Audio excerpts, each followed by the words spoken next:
अब हिमाचल सरकार यानी कि हिमाचल के मुख्यमंत्री सीएम सुखविंदर सिंह सुक्खू और पूर्व सीएम यानी कि जयराम ठाकुर, इनके बीच में सियासी जंग भी देखी जा रही है। और बीते दिन सुक्खू ने कहा था कि हिमाचल की आर्थिक स्थिति बिगड़ रही है और ये अब इस कदर बिगड़ रही है कि इसको सुधारने के लिए कुछ कड़े फैसले लेने होंगे, और अगर ऐसा नहीं किया जाता है तो हिमाचल प्रदेश में श्रीलंका जैसे हालात बन जाएंगे और ये हालात बनने में ज्यादा समय नहीं लगेगा।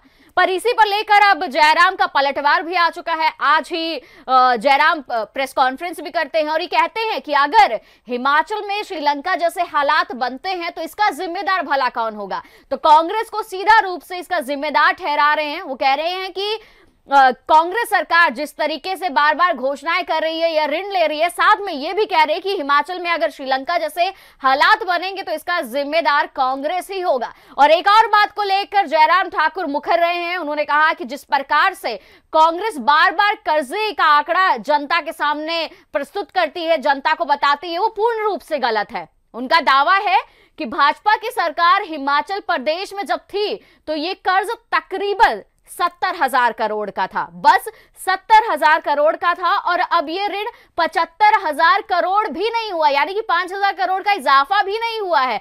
पर कांग्रेस के मुख्यमंत्री, उनके मंत्री बार बार ये कह रहे हैं कि 95,000 करोड़ हो चुका है और ये राग बार बार अलाप रहे हैं। तो क्या वाकई ही प्रदेश में कितना कर्ज है और पूर्व सरकार कितना कर्ज छोड़कर गई थी, इस पर भी बातचीत करेंगे। तो विजयपुरी जी, यही सवाल है क्योंकि लगातार आज भी जब प्रेस कॉन्फ्रेंस की जाती है, जयराम ठाकुर करते हैं, बीजेपी के और पूर्व मुख्यमंत्री हैं, तो वो बार बार यही कहते हैं कि हमारे समय पर भी इतना कर्ज नहीं था जितना कर्ज अब कांग्रेस अलाप रही है, क्योंकि उन्होंने पहले से ही आप कह सकते हैं कि घोषणाएं की थी, जो गारंटी दी थी कि ओपीएस लागू किया जाएगा, 1500 रुपए प्रति महिला को दिया जाएगा, पर कर्ज तो है नहीं और वो कर्ज का आंकड़ा भी बढ़ा दिया गया है। तो क्या माना जाए कि कितना कर्ज है और इसको कैसे निपटा जाएगा? देखिए पूनम, आर्थिक तौर पर देखा जाए तो हिमाचल की परिस्थितियां बहुत विकट हैं। हिमाचल आर्थिक संकट से घिरा हुआ है, इसमें कोई शंका वाली बात नहीं है जी। हिमाचल में विवाद जो नया उठा है वो ये है कि मुख्यमंत्री सुखविंदर सिंह सुक्खू का ये कहना कि यदि आर्थिक हालात सुधारे नहीं गए तो परिस्थितियां श्रीलंका जैसी हो सकती हैं। जी। उनका मतलब ये नहीं था कि श्रीलंका जैसी परिस्थितियां हो जाएंगी, उनका सीधा इशारा था कि इसे सुधारने की जरूरत। देखिए, हिमाचल सरकार कोई ऐसी सरकार नहीं है कि किसी भी निर्णय को अंत तक खुद ले सके। ऐसे हालात यदि होते हैं, उत्पन्न होते हैं कि श्रीलंका जैसी परिस्थितियां उत्पन्न होंगी, तो उससे पहले ऐसी परिस्थितियां उत्पन्न हो, भारत सरकार हिमाचल सरकार के ऊपर बैठी है तो वो परिस्थितियों पर काबू पा सकती है। तो ये एक जुमला था कि ऐसी परिस्थितियां हो सकती हैं, ये कहना मुख्यमंत्री का, और उनका ये भी कहना था कि सख्त कदम उठाने होंगे ताकि ऐसे हालात पैदा ना हो जैसा कि श्रीलंका में पैदा हुए हैं। तो उन्होंने आर्थिक तौर पर सख्त कदम उठाने का संदेश देते हुए ये कहा था कि परिस्थितियां ऐसी भी पैदा हो सकती हैं। अब ये मामला तूल पकड़ गया है क्योंकि श्रीलंका जैसी परिस्थितियां कहने का मतलब यह है कि भूखमरी जी, और श्रीलंका जैसी परिस्थितियां कहने का मतलब यह है कि हर चीज का संकट खड़ा हो जाए।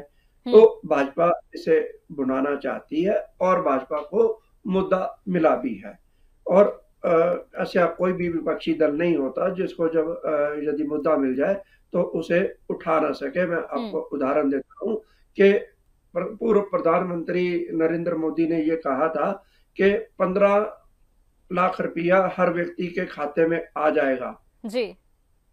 बाद में कहा गया जुमला है, लेकिन कांग्रेस इसे 9-10 साल से बुना रही है और बुनाने का प्रयास कर रही है। अब ये श्रीलंका जैसे हालात भी है, ऐसा ही एक मुद्दा है जिसे जहां जब समय मिलेगा भाजपा उसे बुनाने का प्रयास करेगी। लेकिन मैं फिर कहूं, मुख्यमंत्री सुखविंदर सिंह सुक्खू का ये कहना कि श्रीलंका जैसे हालात उत्पन्न हो सकते हैं, कभी भी यह संकेत नहीं देते थे वो कि हिमाचल वाकया में ही श्रीलंका बनने वाला है।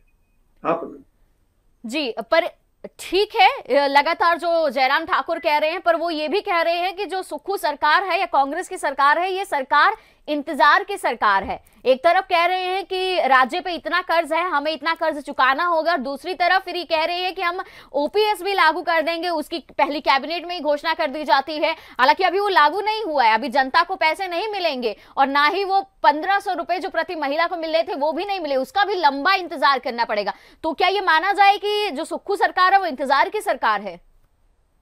देखिए पूनम, पहली ही कैबिनेट मीटिंग में मुख्यमंत्री ने जो ओपीएस का वादा किया था उसे अमलीजामा पहना दिया है और ओपीएस मिलेगा कर्मचारियों को, इसकी घोषणा कर दी गई है। लेकिन ये सभी जानते हैं और राजनेता भी जानते हैं कि अंतिम जो नोटिफिकेशन है वो वित्त विभाग, कानून विभाग और अन्य विभागों की रजामंदी के बाद ये नोटिफिकेशन निकलती है और वो माननीय राज्यपाल की अनुमति के लिए भी जाती है। तो इन सभी चीजों को कानूनी राय भी उसमें जरूरी होती है। तो अब इन सभी चीजों पर ब्यूरोक्रेसी काम कर रही है और जैसे ही ये पूरा होगा तो कर्मचारियों को ओपीएस मिलेगा, ये घोषणा की गई है, तो इसे कांग्रेस सरकार को पूरा करना ही पड़ेगा। लेकिन इसमें क्योंकि देरी हुई है, इसलिए भाजपा जो है वो सवाल उठा भी रही है और जैसा कि विपक्षी दल का काम होता है, तो भाजपा इस मुद्दे को भी क्यों छोड़ेगी कि इतनी देरी क्यों हो रही है। जी बिल्कुल, जो विपक्ष होता है उसमें लगातार सवाल तो उठाने होते हैं, पर सवाल भी वाजिब होने चाहिए। और ये वाजिब सवाल है कि जब प्रदेश पे कर्जा है तो आप कैसे जनता को जो आपने गारंटियां दी हुई हैं, जो लाभ देने की बात कही है, वो कर पाएंगे? कितना इंतजार करना पड़ेगा? क्योंकि जो जनता ने तो उसने तो वो गारंटी सुनकर या अपना फायदा सोचकर ही आपको सरकार बनाया था। देखिए पूनम, जहां तक तो आप आर्थिक साधनों की बात कहें, वो किसी भी सरकार का अपना प्रयास होता है कि उसने आर्थिक साधन तलाशने कैसे हैं जी। वो जब तक तलाशे नहीं जाते तब तक उंगलियां उठती हैं। ओपीएस जिस दिन मिलेगा उस दिन के बाद ये उंगलियां उठनी बंद हो जाएंगी। मुख्यमंत्री पहले ही ये स्पष्ट कर चुके हैं कि उन्होंने आर्थिक संसाधनों को तलाशने के बाद, प्रबंध करने के बाद ही ओपीएस की घोषणा की है। उन्होंने ये अभी स्पष्ट नहीं किया है कि उन्होंने ऐसे क्या क्या साधन तलाशे हैं, लेकिन अगर वो कह रहे हैं तो उन्होंने निश्चित तौर पर वित्त विभाग से जुड़े अधिकारियों से भी बात की होगी, अन्य पहलुओं को भी देखा होगा, तो उन्होंने बात की है।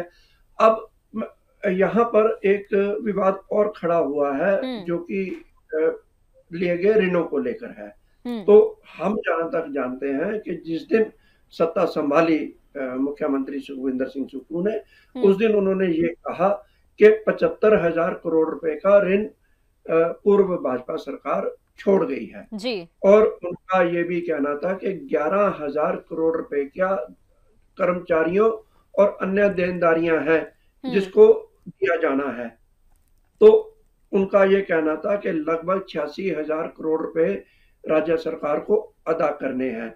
अब पूर्व मुख्यमंत्री जयराम ठाकुर ये कह रहे हैं कि जो देनदारियां बची हैं, जो 11,000 करोड़ रुपए की हैं, वो कोई भी सरकार जो है वो अपनी घोषणाएं करती है और उसको अमलीजामा पहनाना जो है वो किसी दूसरी सरकार का भी काम है, क्योंकि सरकार एक निरंतर प्रक्रिया है।